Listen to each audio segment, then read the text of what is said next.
You're here with Dennis Ramundi and my co-host and author of American Veda, Phil Goldberg. Our guest today on Spirit Matters Talk is Mr. John Raatz.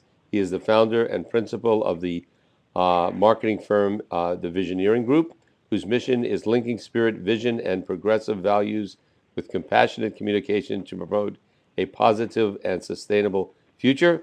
He is also the founder and heads up the nonprofit Global Alliance for Transformational Entertainment, better known as GATE. John, thank you so very much for taking the time to come on our podcast today. Thank you, Dennis and Phil. Okay. John, I guess first we should, in the interest of full disclosure for our listeners, mention that both of us have been friends of yours for quite some time. That's true. And so we're not, we don't want to pretend we're meeting you for the first time. Maybe for the sake of our audience, you could fill us in a little bit about how you came to the work you do, doing public relations and other kind of marketing, specializing in the worlds of consciousness and spirituality and so forth, and what your sense of mission is. Well, I suppose there are multiple ways of answering that, and I'm never quite sure which one is closest to the absolute truth. But I was told at one point by this actor, Ned Beatty, that he felt I had a natural ability for promoting.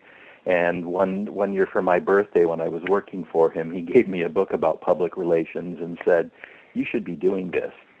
And so many years later, after a stint in the entertainment business as a manager and agent, I was feeling a little restless and feeling as though I had gotten a little bit far afield from my spiritual roots, and started doing some, introspective work, and determined that I really did like doing marketing and PR work, but I just didn't want to promote any old person, place, or thing.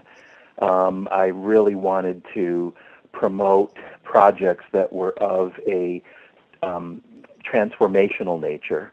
So in 1988, I founded the Visioneering Group, which visioneering is actually a contracted word from vision and engineering, and it was the idea of wanting to help people realize their dreams, build their dreams, create their dreams. So that's kind of a long-winded way of answering your question.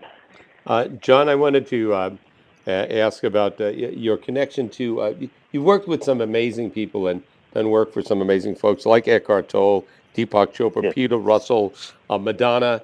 You're very, very close with Jim Carrey. How did you go into that world of high-profile folks, and what has your role been in regard to them? Are you their publicist? What exactly is your angle with what you do? Well, number one, the development occurred naturally over a period of time. And I suppose, if you do good, I think this is true for all of us, if you do good work, I believe that it does, get recognized eventually, and, people want to, maybe interact with you and see if there might be, ways of helping one another.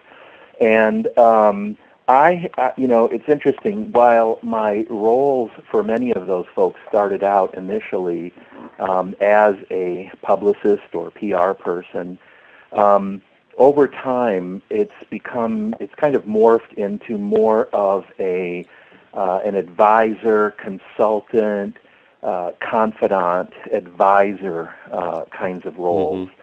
And that's pretty much what it is today. In fact, I came to the conclusion a few months ago that I needed to recast Visioneering and enlarge its container, if you will, so that it's not only a public relations and marketing firm, but actually, speaks to some of these other roles that I play for quite a number of people. Interesting, John. At a certain point, as I recall, you were primarily representing authors and seminar leaders and people like that.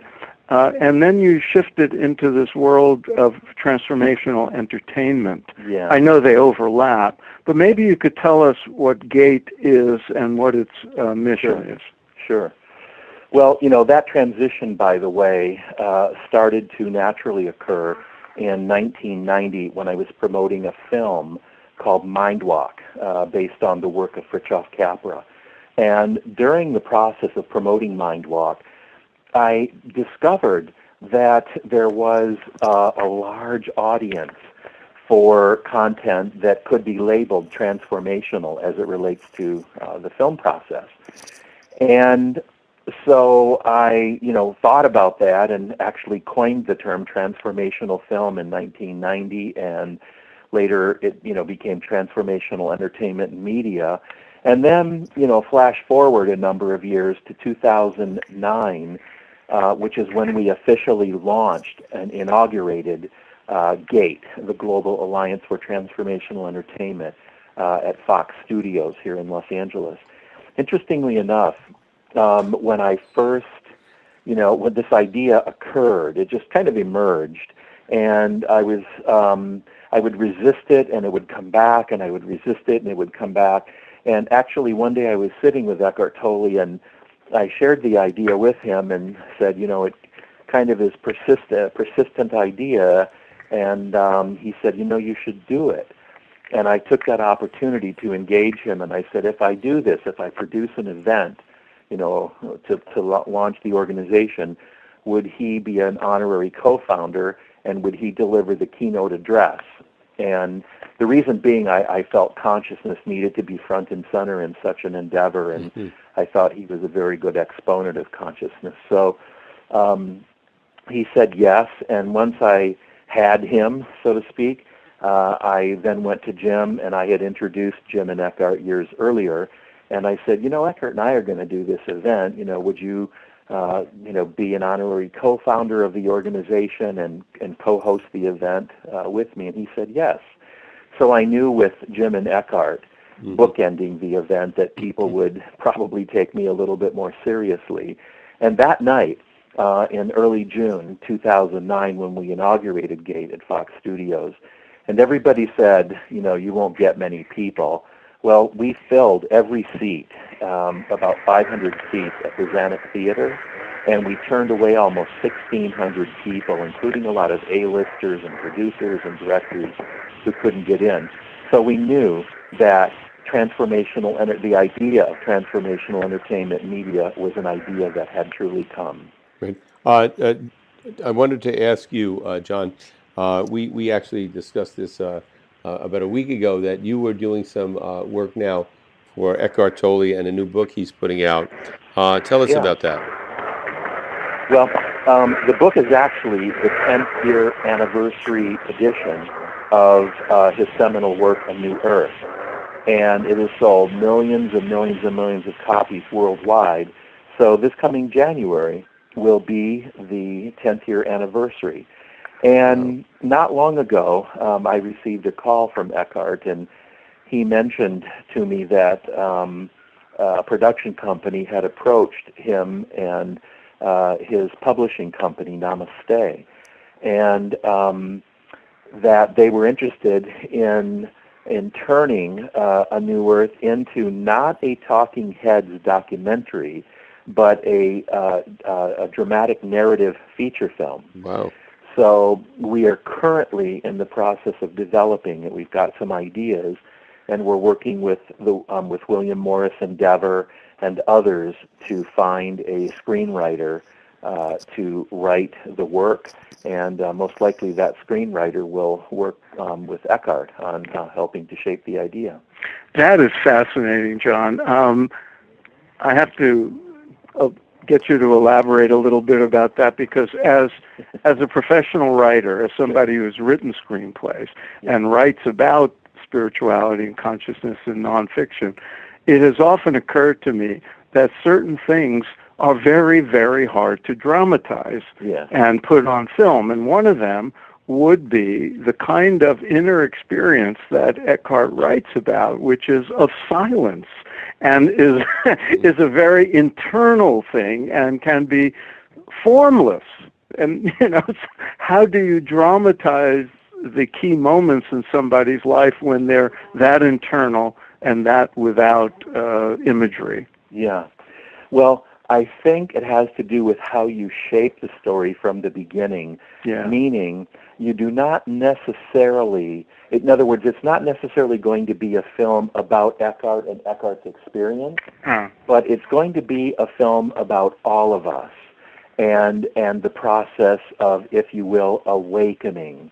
And there are many themes, many ideas in A New Earth that when you look at them, they're actually quite capable of being the underlying themes and principles of a particular scene.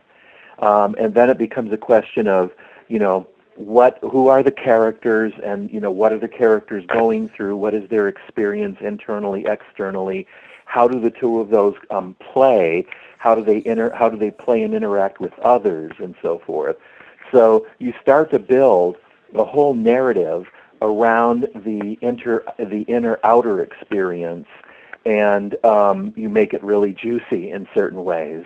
And you start to paint that kind of a picture for people. And my expectation, my hope, is that this will be the first narrative type of transformational film. We've had dozens and dozens, perhaps hundreds, of so-called transformational films that were of the, I like to call them talkumentaries, where you have a lot of talking heads, and they pretty much all say the same thing, and they generally, feature the same people. And I have no interest in that type of storytelling anymore.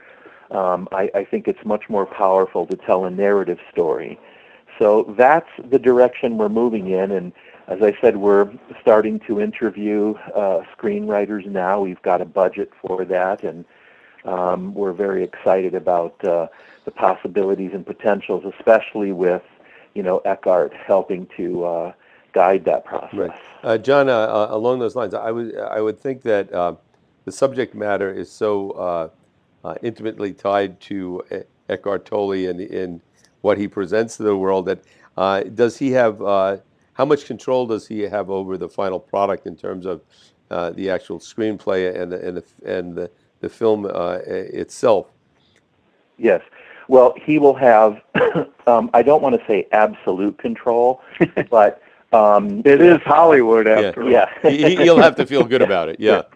Yeah, right. But if actually any one of us, there's a little group of people, if we feel that, it's not, telling the type of story that we want and feel needs to be told, then, it probably wouldn't move forward. But Eckhart is certainly at the forefront of that decision-making process. But we have every confidence in the people we're working with that if we're patient, that we can come up with a really great product. Mm-hmm. John, how do you define transformational entertainment? And of all the movies, television shows that we're familiar with, which ones, whether you've been involved with them or not, however far back you want to go, would you call exemplary of transformational entertainment? Well, movies like The Passion of Joan of Arc and It's a Wonderful Life and Being There and The Intouchables and Room, these are all, in my mind, examples of transformational stories. So the root of transformational entertainment, and for that matter, the root of transformational media, is in fact transformational story. It all starts and ends with story. And transformational story is story that leads, in the most simple sense, I'm using a definition in the most simple sense, is story that leads us to self, that leads us to a deeper connection with self, capital S self, that leads us to our most inward essential nature. That's transformational story, because it, again, its aim is to reconnect us, if you will, to bind us back to our most essential nature. So, that I have found to be a definition that people can relate to. And when you think about it, many of the best films that, most of us would probably agree are really worthy of our viewing attention, they have this element of realization, this element of taking us back to a more essential place, a more connected state. So, and of course it varies the degree to which that happens. There certainly haven't been that many films that take us to the ultimate connected state, but moving in that direction is good, and we're hoping that a film like this one that we've just been talking about will actually be one that takes us to an even grander place. And this time of year, leading up to Christmas and the other spiritually oriented holidays, we often see certain films played over and over again on television because people have such an experience. And I'm thinking, of course, of It's a Wonderful Life and The Wizard of Oz, which shows up repeatedly year after year. Would they be in that category? Absolutely. It's funny. Though Hollywood, quote unquote, has not formally made that connection, Hollywood for decades has been making transformational films, though they would not necessarily call them as such, right, nor would they even, intend for them to be that. They recognize them simply as really good stories, and frankly, I'm not even sure if they recognize them as good stories. It's interesting. I'm thinking, you mentioned Christmas, It's a Wonderful Life. Then, of course, there's Dickens' A Christmas Carol. It's been made in so many versions. I've watched it so many times.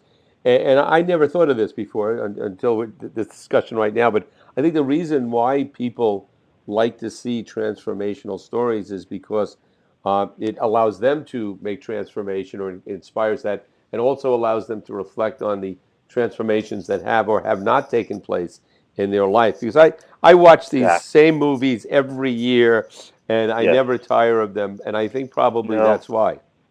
Yeah, I think it is why. And you actually, Dennis, you bring out a good quality that I think is a part of a transformational experience and therefore story, and that is reflection. I think that, some of these films do cause us to, some of these movies stop the mind, and there's a kind of instantaneous reflection that takes place. And a lot of transformation can occur in that way.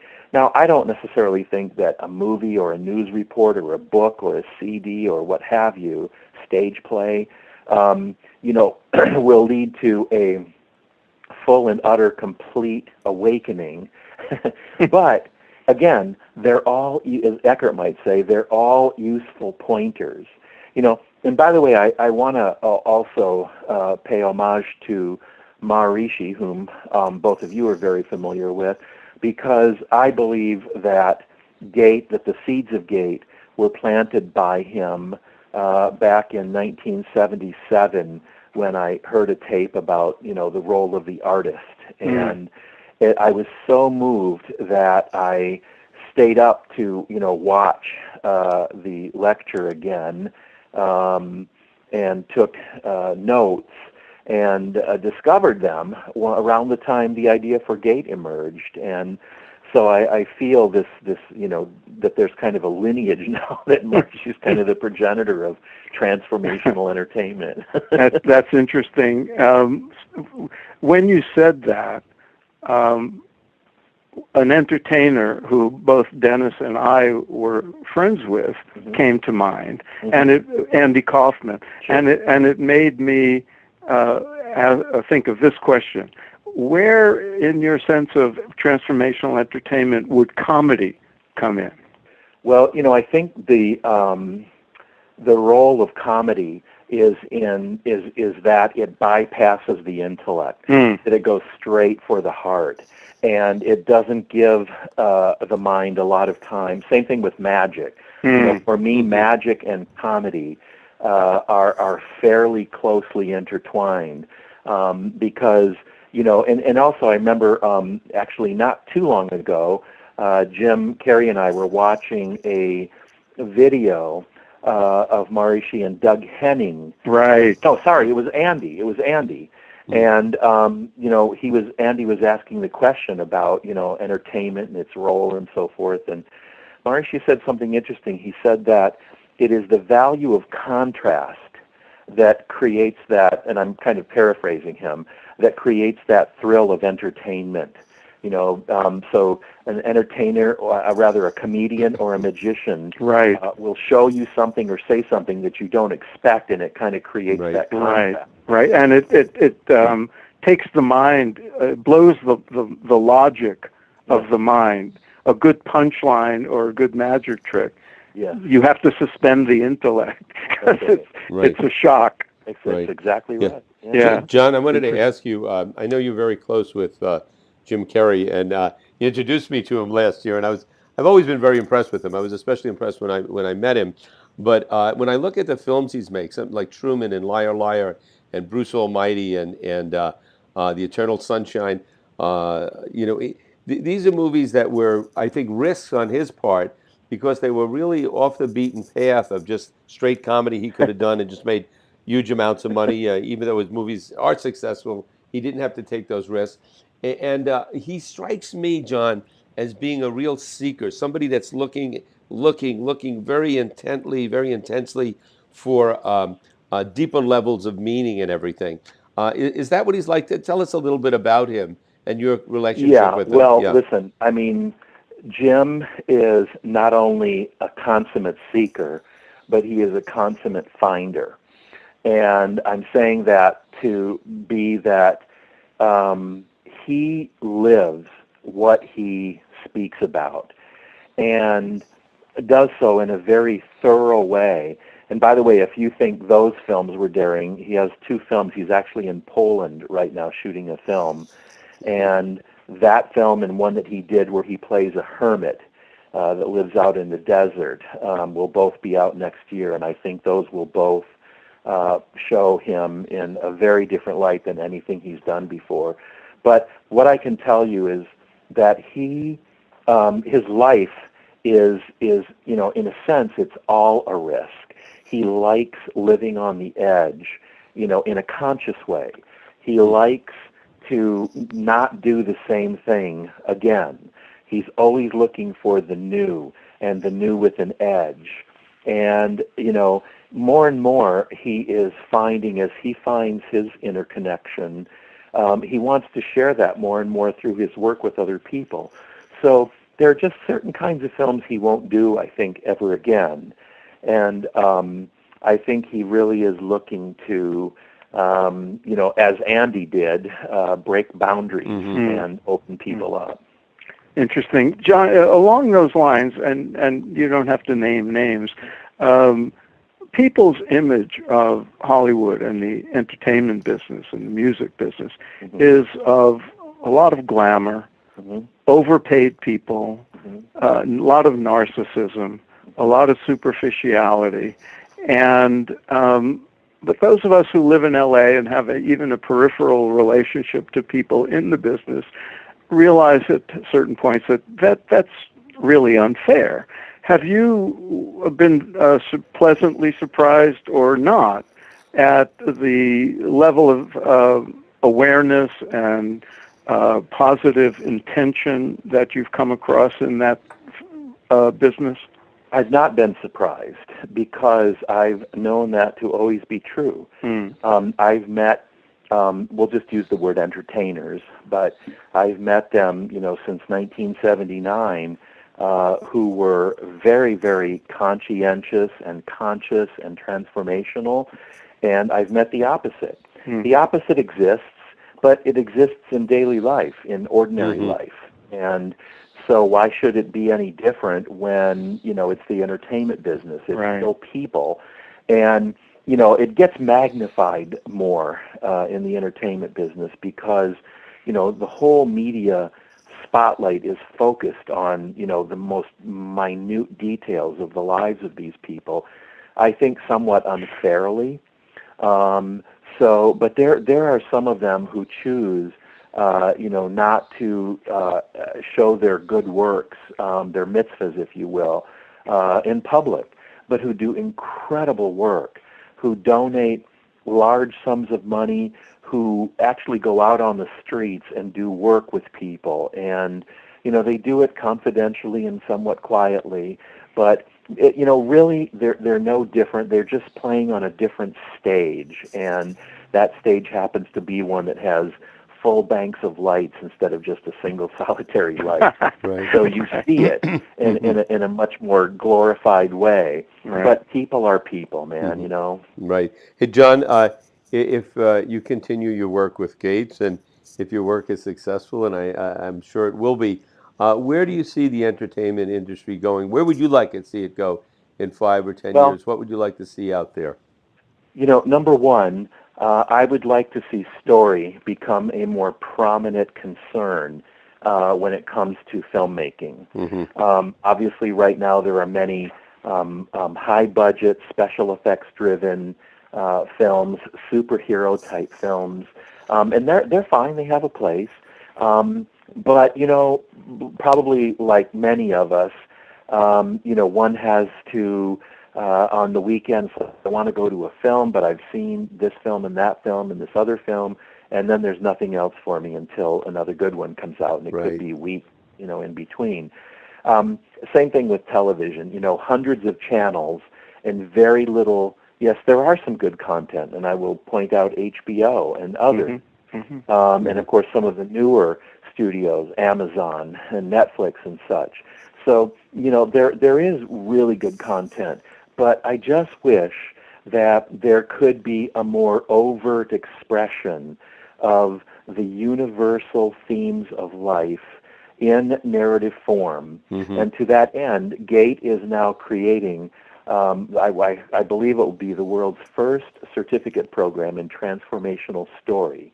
It's been, we've been working on it with Pacifica Graduate Institute outside of Santa Barbara for the last couple of years. And I hope in 2016 we will launch that. The other thing is I would like to see a couple of other things. I would like to see the business honor women and minorities to a greater extent. To me, when the business begins to honor women and minorities, it's a good sign that things really are changing and then opening and transforming. I would also like to see studios and production companies become more mindful of resources, ecologically speaking. I would like to see more of the so-called carbon offsetting going on, the greening of sets. One of my dreams is to actually, obviously movie sets can be very intense, and oftentimes people, don't equate silence with creativity, but I would love to see, opportunities for people to meditate even as a group on movie sets. And I also feel that, we changed the Gate mission not long ago. It had been transforming the world by transforming entertainment media. That felt incomplete to me, and when I discovered why it was incomplete, I added 2 words: transforming the world by transforming entertainment and media from within. The idea being that the transformation of entertainment media at both a business/infrastructure level and a content/creative level is predicated upon the transformation of individuals in entertainment media from within. So when more people undertake the inner journey, they will necessarily bring that experience to their work. Their work will be imbued with that spirit. And that is the active ingredient, if you will, that will help illuminate the viewers, the listeners, the readers, and others. That's great. John, you've been in the spiritual and consciousness world professionally and as a practitioner yourself for, 35 or more years now? And many years. Yes.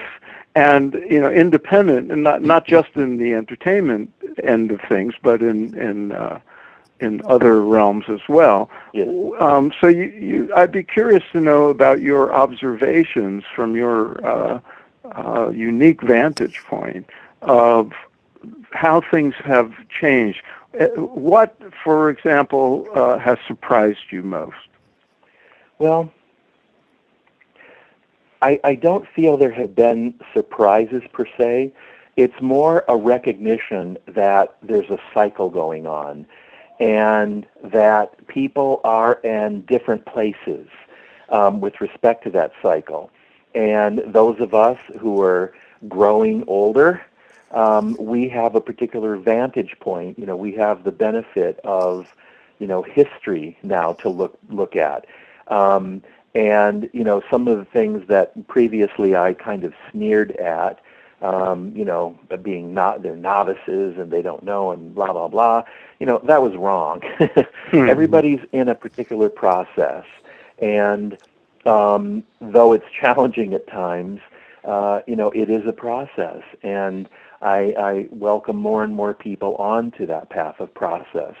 So, you know, right now there's a kind of relaxation about it all, and a recognition of deep surrender and gratitude, and that keeps coming up day in, day out.